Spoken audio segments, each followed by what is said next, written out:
In 1997, the Bureau of Justice Statistics compiled a report showing 3 out of every 4 Americans would be the victim of a violent crime during their lifetime. Thankfully, that number has gone down considerably, with the latest figures from the Bureau showing that only 1 in 10 people are likely to be the victim of a violent crime. While that's better than 3 out of 4, a personal self-defense class can help make that number a 0 for you. My name is John Chalmers, and I hold a 3rd-degree black belt in Shotokan Karate. From 2003 to 2010, I was associate instructor in various dojos, and from 2010 to 2016, I was the chief instructor in my own dojo. I've taught numerous self-defense seminars for audiences ranging from senior women, children, and law enforcement. Today, I'm going to tell you about some key principles of self-defense and how not knowing a single martial technique can still save your life. There are 2 simple techniques that are easy to learn, easy to use, and can save your life: situational awareness and running away. According to the University of Washington Medical Center interview with their Department of Public Safety in 2021, situational awareness is the key to personal safety. Be aware of your surroundings and trust your instincts if something feels off. Most importantly, leave your phone in your pocket so you can pay attention to your surroundings. A CBS Boston interview in 2017 with self-defense instructor Steve Cardian echoes this advice and stresses the importance of paying attention to the people around you and traveling with trusted companions whenever possible. Both recommend constantly looking for possible escape routes that you can use, and if accosted, the importance of making as big a scene as possible to draw attention to you and your attacker. If you do find yourself accosted and unable to get away, you may have to fight your assailant. If it comes to that, then the KISS principle must apply. Keep it simple, silly. Model Mugging, an international self-defense training organization, says that any self-defense technique must be appropriate to the situation, adequate for the purpose, consistently applied, and part of an ongoing practice. Techniques should be simple, easy to learn, and remember.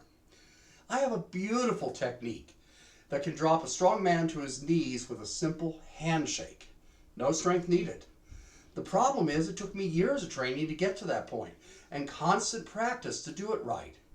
It's not something you can quickly or easily teach someone in a self-defense seminar. Effective self-defense techniques should be simple and target high-effect areas. Some easy and effective techniques I teach my students is to stomp on an assailant's instep.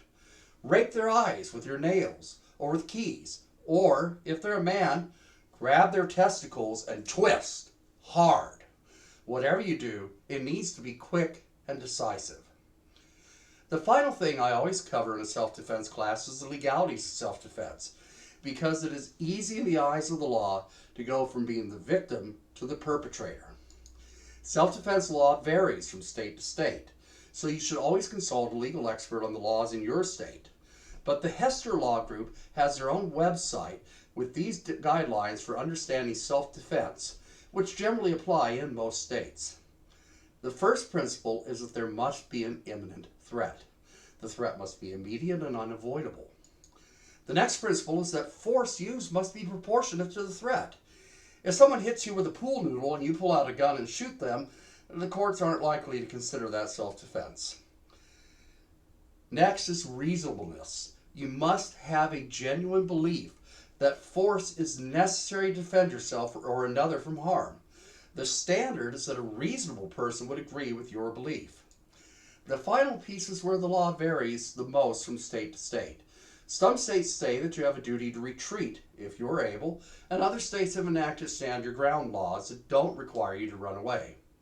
Make sure you know what your duty to retreat is in your state. Ideally, you'll never find yourself in a situation where it's necessary to defend yourself. Since beginning my study of martial arts, I have never had to apply it in a self-defense scenario. Self-awareness, though, has allowed me to avoid many potential situations, and some that might have become violence. Because of the confidence in my training, I was able to remain calm and de-escalate. The key there is I was prepared to defend myself. So I would encourage everyone to check their local community education, YMCA, university, or police to see what classes are available and take one.